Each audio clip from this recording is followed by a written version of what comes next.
Current charge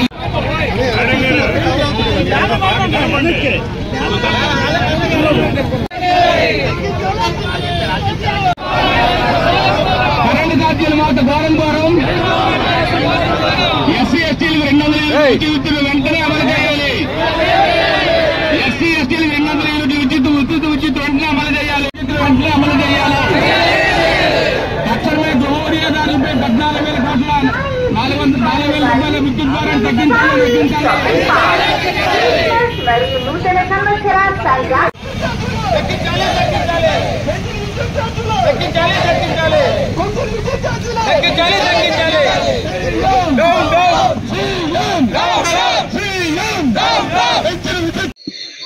ఈరోజు YSR Congress party అధినేత Shri YS Jaganmohan Reddy గారి ఆదేశాల మేరకు ఈ విజయనగరం జిల్లాలో పెద్దలు శ్రీ బొత్స సత్యనారాయణ గారి నాయకత్వంలో మా జిల్లా పార్టీ అధ్యక్షుడు మజ్జి శ్రీనివాస్ గారి నాయకత్వంలో అన్ని నియోజకవర్గాల్లో ప్రజల తరపున ఏవైతే విద్యుత్ ఛార్జీలు ఈ ప్రభుత్వం పెంచారో వాటి మీద ఈరోజు అన్ని జిల్లాలో ఉన్న అన్ని నియోజకవర్గాల్లో ఉన్న ఎలక్ట్రికల్ ఆఫీసెస్కి వెళ్ళి ఈ ప్రభుత్వం పెంచిన విద్యుత్ ధరలు తగ్గించాలని చెప్పి డిమాండ్ చేయడానికి మేమంతా కూడా ఈరోజు వచ్చాం. అయితే ఈరోజు ఈ కూటమి ప్రభుత్వం ఈ 6 నెలల్లో చేసిన పనులన్నీ కూడా ప్రజలు చూస్తూనే ఉన్నారు. ఎన్నికల ముందు సూపర్ 6 అని హామీలన్నీ ఇచ్చారు. అదేవిధంగా కరెంటు విషయంలో ప్రత్యేకంగా కరెంటు ఛార్జీలు 1 పైసా పెంచబోము, ఇంకా అవకాశం ఉంటే తగ్గిస్తామని చెప్పి చంద్రబాబు నాయుడు గారు ఆ రోజు చెప్పారు.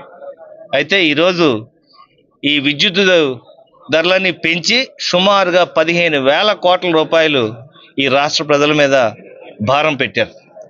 అయితే సూపర్ 6 పథకాలు ఇంకా ఎందుకు ఇవ్వడం లేదు అని అడిగితే వాళ్ళు చెప్పేదల్లా ఏంటంటే చంద్రబాబు నాయుడు గారు ఆదాయం పెంచుతారు, సంపద పెంచుతారు అని చెప్పి అవి లేకుండా పథకాలు ఇవ్వడం కష్టం అని చెప్తా ఉన్నారు.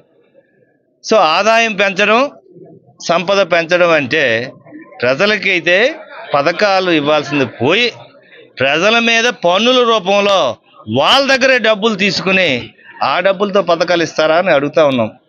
ఈరోజు పథకాల గురించి మాట్లాడితే చంద్రబాబు నాయుడు గారు లడ్డూలో నెయ్యి బాగులేదని, పవన్ కళ్యాణ్ గారి దగ్గరికి వెళ్తే సనాతన ధర్మం, హిందూ ధర్మం గురించి మాట్లాడుతున్నారు. బాబు మీరు మాకందరికీ కూడా పెద్ద దిక్కుగా ప్రభుత్వం ఉంటుంది, ఈ పథకాలు మంచి సంక్షేమ పథకాలు ఇస్తామని చెప్పారు. పథకాల గురించి మాట్లాడినా అంటే లడ్డూల గురించి మాట్లాడతారు, లేదంటే హిందూ సాంప్రదాయం గురించి మాట్లాడతారు. వాస్తవానికైతే ఈ ప్రభుత్వం ప్రజలందరికీ కూడా ఈ సంక్షేమ పథకాలు అందిస్తుంది. 1 సంవత్సరం పాటు చూద్దామని చెప్పి మా పెద్దలందరూ కూడా ఈ కార్యక్రమాలు చేయకుండా ఉండాలని ఉన్నా కూడా 6 నెలల్లో ప్రజలు ఇంత మోసం చేస్తే ప్రజలు అడిగే పరిస్థితులు లేరు. అందుకే ప్రతిపక్షం బాధ్యతగా ఈరోజు జగన్మోహన్ రెడ్డి గారి నాయకత్వంలో ఏ వర్గాలకైతే ఈ ప్రభుత్వం అన్యాయం చేస్తూ ఉందో అందరి తరపున కూడా కార్యక్రమాలు చేస్తూ ఉన్నాం. మొన్న 13వ తారీఖున డిసెంబర్ 13న రైతుల గురించి ఒక కార్యక్రమం చేశాం. ముఖ్యంగా విజయనగరం జిల్లా రాష్ట్రంలో ఉన్న వెనకబడిన జిల్లాల్లో ఇది ఒక జిల్లా. ఇక్కడ అందరూ కూడా వ్యవసాయం మీద ఆధారపడి బతికేవాళ్ళు. అలాంటిది రైతులు నడ్డి విరిగొట్టి ఈరోజు అధికారం వచ్చినందుకు మొత్తం రైతాంగాన్ని నాశనం చేసే కార్యక్రమం చేస్తూ ఉన్నారు. ఎందుకంటే ప్రతి ఏడాది క్యాలెండర్ డేట్ మిస్ అవ్వకుండా 5 సంవత్సరాలు జగన్మోహన్ రెడ్డి గారు రైతులందరికీ కూడా రైతు భరోసా పథకం అందిస్తూ రైతు భరోసా కేంద్రాల ద్వారా ప్రభుత్వమే కొనుగోలు చేసి ధాన్యం అంతా కూడా విత్తనం నుంచి కొనుగోలు వరకు మొత్తం అన్ని అంశాల్లో కూడా చేయూతగా ప్రభుత్వం గతంలో ఉంటే ఈరోజు ఈ 6 సంవత్సరాల్లో కూటమి ప్రభుత్వం చేసిన 6 మాసాల్లో కూటమి ప్రభుత్వం చేసిన పనులన్నీ కూడా ఈరోజు వెలుగులో తీసుకురావాలని, ముఖ్యంగా విజయనగరం జిల్లాలో ప్రతి ఒక్క కార్యక్రమం కూడా మేము ఎందుకు బాగా చేస్తూ ఉన్నామంటే ఇక్కడ ప్రజలందరూ కూడా మంచోళ్ళు, అందరూ కూడా అమాయకులు, ఎక్కువ మంది వ్యవసాయం మీద ఆధారపడే వాళ్ళు, పేద జిల్లా ఇది.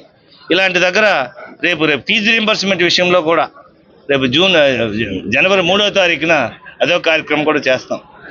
ఈరోజు అయితే ప్రత్యేకంగా కరెంటు ధరలు అయితే తప్పనిసరిగా తగ్గించాలని, ప్రజలకి పథకాలు ఇవ్వడం, ఆదాయం సంపద పెంచాలంటే ప్రజల మీద పన్నుల భారం వేయడం కాదు, ఖచ్చితంగా కూడా మీరు ఈ కరెంటు ఛార్జీలు తగ్గించాలని, ఇది కానీ చేయకపోతే ఈ ఉద్యమం ఇంకా పెద్దగా చేసి జగన్మోహన్ రెడ్డి గారి నాయకత్వంలో ఈ రాష్ట్ర ప్రజలందరికీ మేలు జరిగేదానికి మా నాయకుడైనటువంటి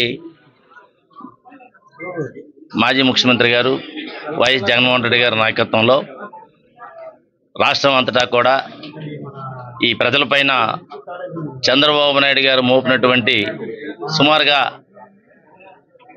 15,485 కోట్ల రూపాయలు బాదుడే అని దీంతో ఈ రాష్ట్ర ప్రజల మీద రుద్దారు. దాని ఫలితంగా ఈరోజు శృంగవరపుకోట నియోజకవర్గంలో కడుమని శ్రీనివాసరావు గారి నాయకత్వంలోని ఈరోజు భారీ ఎత్తున ప్రజలకు మద్దతుగా ఎలక్ట్రికల్ ఆఫీస్ దగ్గరికి వచ్చి మెమరాండం ఇవ్వడం జరిగింది. అయితే మరి తెలుగుదేశం శ్రేణులు కానీ చంద్రబాబు నాయుడు గారు కానీ కూటమిలో ఉన్నటువంటి గ్రూపులన్నీ కూడా ఆ రోజు ఎన్నికల్లోని మీరు ఇచ్చినటువంటి వాగ్దానాలు సూపర్ 6తో పాటు ఏ మీటింగ్లో చూసినా సరే ఎన్నికల్లోని మీరు పలికినటువంటి ప్రగల్భాలు ఈరోజు ప్రజలు మర్చిపోలేదు. ఒక్క రూపాయి కూడా విద్యుత్ ఛార్జీ మీద మేము పెంచము అనేసి మీ నాయకులందరూ కూడా చెప్పడం జరిగింది. ఈరోజు ఆ మాటలు ఇచ్చినటువంటి వాగ్దానాన్ని మేము నిలబెట్టుకోవాలని చెప్పి గౌరవనీయులైనటువంటి ముఖ్యమంత్రి గారు చంద్రబాబు నాయుడు గారిని మేము కోరుతా ఉన్నాం. ఈరోజు మీరు సూపర్ 6 ఎప్పుడు ఇంప్లిమెంట్ చేస్తారనేది కూడా త్వరలోనే మీరు అందరూ కూడా అనౌన్స్ చేయాలని మేము కోరుతా ఉన్నాం. మనను రైతులు నడ్డి విరిచేటట్లు మీరు కార్యక్రమాలు చేస్తూ ఉన్నారు. ఈ రోజుకి కూడా పండిన పంటలు కానీ ఏవి కూడా మీరు ఎక్కడ కూడా కొనుగోలు కేంద్రాల ద్వారాగా పండడం లేదు. ఈరోజు చూస్తే విద్యుత్ ఛార్జీలు చాలా ఘోరంగా 1000 రూపాయలు వచ్చినటువంటి వాడికి 1800, 1900 రూపాయలు వస్తున్నాయి. వింటర్ సీజన్లోని కరెంటు మనం ఎక్కువగా వాడుకోకపోయినా సరే వస్తుంది. దీని తాలూకు మహత్యం రేపు జనవరి నెల తర్వాత నుంచి 2 రెట్లు మనకి బిల్లులు అందరూ కూడా వస్తాయని చెప్పి ప్రజలందరూ కూడా గమనించాలి. అలాగే రేపు జనవరి 1 నుంచి మరలా మరొక బాదుడి కార్యక్రమం. ఈరోజు రిజిస్ట్రేషన్ ఫీజులు కూడా చాలా విపరీతంగా ఈ ప్రభుత్వం చేస్తుంది. అంటే సంపద సృష్టి అంటే ప్రజల మీద కొట్టుకొని ప్రజల నుంచి డబ్బులు కలెక్ట్ చేసుకోవాలనేటటువంటి భావంతో కూటమి ప్రభుత్వం ఉన్నదని ప్రజలందరూ కూడా గమనించాలని మేము కోరుతూ ఉన్నాం. ఈ గవర్నమెంట్ని కూటమి ప్రభుత్వాన్ని మేము డిమాండ్ చేసేది అదే. 1 రూపాయి కూడా మీరు పెంచితే భవిష్యత్తులో ఇటువంటి ఉద్యమాలు గ్రామ స్థాయి నుంచి కూడా జరుగుతాయని హెచ్చరిస్తూ నేను సెలవు తీసుకున్నాను. ఈరోజు దురదృష్టవశాత్తు మనకి 10 సంవత్సరాలు ప్రధానమంత్రిగా పనిచేసిన మన్మోహన్ సింగ్ గారు ఆయన చనిపోవడం చాలా దురదృష్టం. అందుకే వారికి సంతాపం తెలియజేస్తూ ఈరోజు నియోజకవర్గంలో మా ఎస్కోట సెంటర్లో ఆయనకి నివాళులు అర్పించాం. మన్మోహన్ సింగ్ గారి గురించి చెప్పాలంటే మన భారతదేశంలో ఆర్థిక వ్యవస్థ బాగుపడి ఈరోజు ఇన్ని ఉద్యోగాలు, ఈరోజు టెక్నాలజీ కంపెనీలు అన్నీ కూడా ప్రపంచంలో అమెరికా నుంచి, ఇంగ్లాండ్ నుంచి, ఆస్ట్రేలియా అన్ని దగ్గర నుంచి కూడా ఇక్కడ కంపెనీలు రావడం, ఆ కంపెనీలు పెట్టడం వల్ల ఈరోజు మన భారతదేశ ఆర్థిక వ్యవస్థ ఈరోజు సుమారుగా ఈ 25 సంవత్సరాల్లో ఏ స్థాయికి వెళ్ళిందో మనం అందరం చూసాం. ఇది మోడీ గారు చేసింది కాదు. ఆ రోజు మన్మోహన్ సింగ్ గారు 1995లో ఆర్థిక వ్యవస్థలో చేసిన మార్పులకు ఫలితంగా ఈరోజు మన భారతదేశం ఇంత ఆర్థికంగా ముందుకెళ్తా ఉంది. ఈరోజు ఒక సాఫ్ట్వేర్ ఇంజనీరింగ్ చేస్తున్న ఉద్యోగం చేసినా, ఇంకేదైనా టెక్నాలజీ కంపెనీలో ఉద్యోగం చేసినా వారందరూ కూడా ఆ రోజు మన్మోహన్ సింగ్ గారు ఆ రోజు తీసిన నిర్ణయాలు ఆయన మేరకే ఈరోజు మాలాంటి వాళ్ళు మాకు చదువుకుని ఎవరెవరైతే ఇంజనీరింగ్ చదువుకున్నారో మంచి ఉద్యోగాలు తెచ్చుకుని ఈరోజు ఆయన పుణ్యం అని ఆయన ఫోటో పెట్టుకొని ఖచ్చితంగా ఆయనకి నివాళులు అర్పించాలని చెప్పేసి అందరికీ తెలియజేస్తాం.